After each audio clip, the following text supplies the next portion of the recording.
Hi, curious friends. Welcome to Building Your Best Brain podcast. Today's episode is a fun one.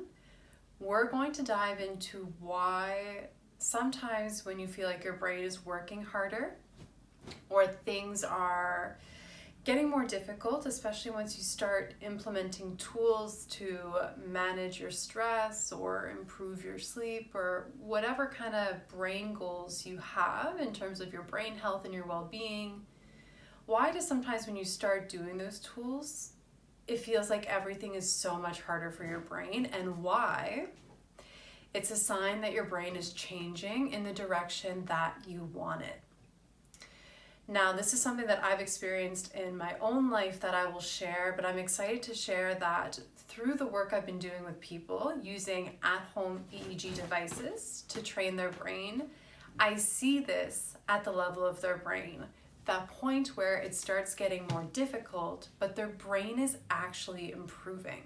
So what I'll do is I'll take some time to just describe how circuits are formed in our brain, how the energy is managed in our brain, how through brain training I can see that point where most people give up, but it's actually a sign that their brain is changing. And I'll describe to you in a lot of detail what that looks like.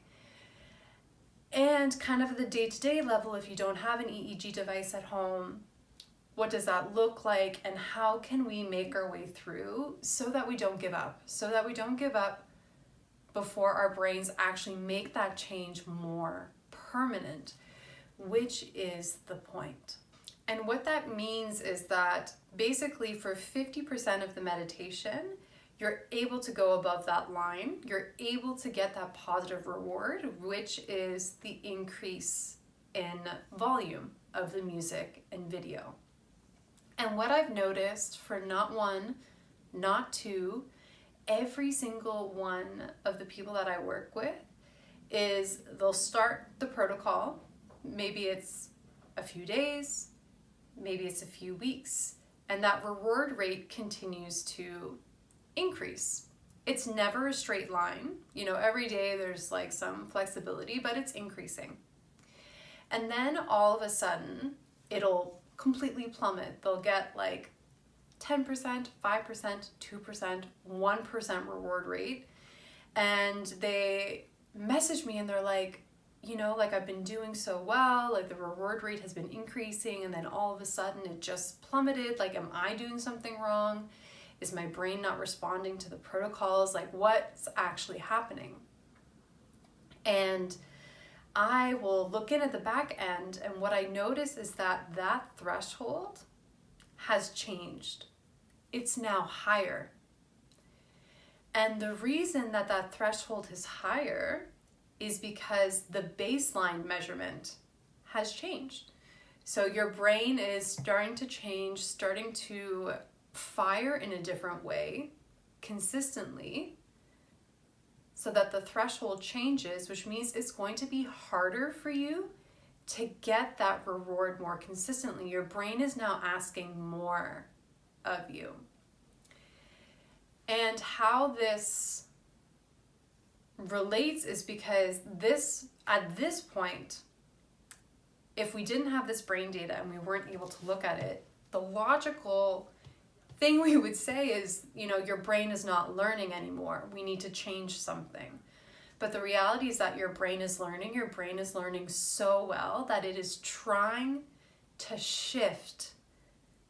It's trying to shift its activity at the baseline level, at your normal walking, talking, eating, drinking, sleeping level, that it's going to require more effort to sustain it and overcome it and surpass it.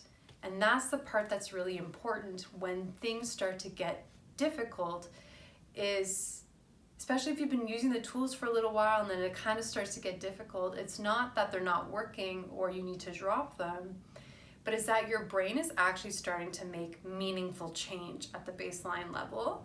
And it's going to require continued repeated stimulation for it to become that well-wired circuit. And that's where the activity piece comes in. It's high frequency stimulation. And so the idea that it'll be harder forever is not true, but often the curve that people don't realize is that it's not a kind of linear curve, or even a curve that's like linear but has bumps up and down. It's usually an increase, right? You're feeling relief, the tools are working, it's feeling great. Then it's a bit of a dip because you're having this fundamental baseline change that is harder and requires more energy for your brain to sustain, to kind of grab onto this new normal. And then it's back to easy in a more linear relationship. And it was really cool to be able to see this at the level of the brain, because it's something that I knew for a long time based off of, theory, based off of other studies, but to be able to see other people experience it and have their own brain data to back this up is so freaking cool. And it's cool because as they continue on with their program, their brain is adjusting. And it is a positive thing, and they're experiencing more and more relief because they didn't give up at that stage. Now, this is something really cool, and if you want to explore this work, there's going to be more detailed in the show notes. But for those of us that don't have an at-home EEG device, that let's say are managing their stress and are kind of like, well, how do I know if I'm in this camp or not when I can't measure my own brain data? A really big clue is if using the tool in the beginning did provide you relief, if you were able to see some small tangible results. So whether that's, let's say you're doing breath work and you feel kind of relief immediately afterwards, or if you're doing a meditation and you feel a sense of calm afterwards. If you experience that the first few times and then kind of all of a sudden you're not, you're very likely in this camp where your brain is starting to change and it's just making things more challenging temporarily, and is basically that tipping point of like, well, are you going to continue to stimulate this circuit more? Do we need to make this circuit stronger for you? Or are you going to stop and we'll just go back to how we were before? Another sign that you may be in this camp is if you are noticing the relief, but you're hyper focusing on when you're not experiencing relief. So something that's interesting is often when we start experiencing relief, our expectations begin to change. We kind of go like, oh, this is incredible. I want to feel this all the time, all the live long day. And that it's incredible to have found something that helps me come back to a more balanced state. And so when you're not in a balanced state, you're now more hyper aware that you're not in a balanced state, and it feels worse than it did before. And the reason, and this is again a positive thing, the reason why it may feel worse is because you have now had a taste of what it's like to not feel that way. And sometimes when this happens, we put a bit of pressure on ourselves or we beat ourselves up. And this is where I'll put in the show notes, looking at the 6 different levels of stress regulation. In another podcast episode I have, can help provide some relief here to know kind of where you're at in level of stress, depending on what area of life you're looking at. Can bring some awareness to that. But having some relief in the beginning and then getting hyper fixated on when you're not feeling that relief is likely a sign that your brain is changing at the baseline, and it's that turning point of, do I continue to stimulate this more so that it can become a strong circuit, so that it can become my new normal, my baseline, or do I drop it and go back to where I was before? And a big thing that helps here to kind of get through that stage, because it is a challenging stage and it's a stage where it is easy to give up, is to figure out what winning is at that stage. The episode I mentioned before does talk about that as well. Kind of once you identify what level of stress regulation you You can identify what winning is at that level. But a big thing that I do all the time, depending on what area I'm focusing on, depending on which kind of how I want to manage my stress in different areas of my life, is figuring out how the work is working there. And when I say areas of life, I mean, like maybe I'm focusing on family, maybe I'm focusing on career, maybe I'm focusing on finances.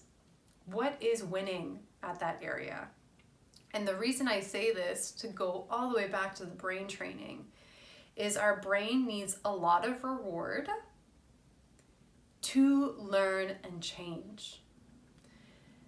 And so, for example, my clients that get into this area, right, where they experience that slow and steady increasing in reward rate, and then they completely plummet, what I've been doing that's been working super well is I fix the baseline. So there's no longer kind of calibrating the baseline to the new brain's normal, but I fix it so that it's a bit lower so that they get more reward. And what I've noticed is that their power in that alpha brainwave increases way more than when I just leave it at the baseline, that new higher threshold, and they get like a 2% reward rate. And that's because our brain really needs an absurd, but it's not absurd, but maybe to us, because we live in such a critical society, it feels absurd, such an absurd level of reward to begin to catch on and learn how exactly we want it to fire for us and not against us. And so something that I do every day, and I write it down because writing down is really helpful to really cement it in your brain to get that extra stimulation, but it's something that you can ask yourself at the beginning of your day, or you can maybe ask before your meditation, or reflect on it after your meditation, or during a walk. How is the work working today? And it's this idea of seeing how, even in this slump, we'll call it, this little brain slump, where your brain is trying to figure out, okay, I'm changing a lot here. Where do you want me to root down to and physically change? Is to see how the work is working. So in those moments, even using the moments that don't feel great, right? Where you're hyper fixated on your stress and it's really bumming you out. Just the fact that you're noticing your stress that way and that it's bumming you out that way is because you know how to get into a different way where you're not stressed and relaxed and feel relief. That's how the work is working. That is how your brain is changing. And so every day, pulling small pieces of evidence to stimulate your brain, to reinforce that the work is working, and to keep you motivated and keep giving you that reward, which is what your brain needs in order to learn. A great example how I do this every day is, of course, whether it's your first time here or you've been following along with me for a long time, I've been posting on Synaptic for many years. I'm trying to think now. It's gotta be 6 or 7 years. I started posting after my master's, especially after my yoga teacher training, and Synaptic has taken on many forms, and it's taking on a new form really soon. So stay tuned for that. But it's something that it's something that's caused me to reflect on, how clear am I being with my mission? And how clear am I communicating that mission to others? How clear am I educating other people? Why am I really speaking to people as clearly, concisely, and with the warmth I want to bring and compassion I want to bring to the world? And as I'm kind of tinkering around with different things, it's very easy, and anybody on social media knows this, and if they say that they never come across this, they are lying. But that, you look at the metrics, right? You look at the views, you look at the likes, the saves, the shares, and it's hard to not look at that and decide whether that's a valuable piece of content or not. And it's hard for some people, including myself, and something that I'm constantly vigilant about, Am I making that mean something about myself? Am I placing value in other people's external circumstance? But of course, I'm also looking at this as, like, how effectively am I communicating? And so something that I reflected on is, okay, so before I'm looking at the numbers, before I'm analyzing the numbers, before any of that, how do I know that I put out a valuable piece of content, regardless if it gets 1,000 likes or 1 like? And so what I looked in is, what does that reward feel like for me on the inside? And that's the part that's important. That's the part that when you really continue to get connected to that, your brain starts changing in a way that honestly causes the outside world to change, right? The way you view it, the opportunities that come your way. Because your brain is reflective of your internal state, how you're bringing in all that information and what you're making it mean about you, what circuits it's firing. And so for this example, when it comes to creating on social media and wanting to improve my communication skills, the way that I know that I've done a good job is I've decided it's a certain feeling I have, and I'm going to share with you. It's a fuck yeah, fuck yeah feeling when I create a piece of content and I share it out there. And I think about if Sylvie, being me, if Sylvie after her master's was scrolling and found that piece of content, would it have helped her? Would it have started to change her life? And if the answer is yes, then that's a win. Regardless if 2 people see it or 2 million people see it, that is a win. So key takeaways from today is, if you're in a slump, figuring out if the slump is because the tools aren't working or if it's your brain actually changing and it's using that criteria, if it's provided relief for you before, and if you notice that you're hyperfixating on the times you don't have relief. And the tool is to find a way to give your brain reward so that you can stay motivated and stay encouraged and still continue with the tools so that you can make that more permanent change in your brain and it won't feel as difficult anymore. And that's by either setting an intention or doing the writing exercise of how the work is working for you today. So don't be shy to look at the show notes for additional resources and to drop in the comments any questions. You can always DM me on Instagram, synaptic.sylvie, on how this practice is going if you have questions or if you have wins. I love to hear your guys' wins. It makes my day so much brighter. And if you made it all the way through, congratulations. This is great stimulation for your brain, and I look forward to seeing you on the next episode. Have a wonderful rest of your day. Bye.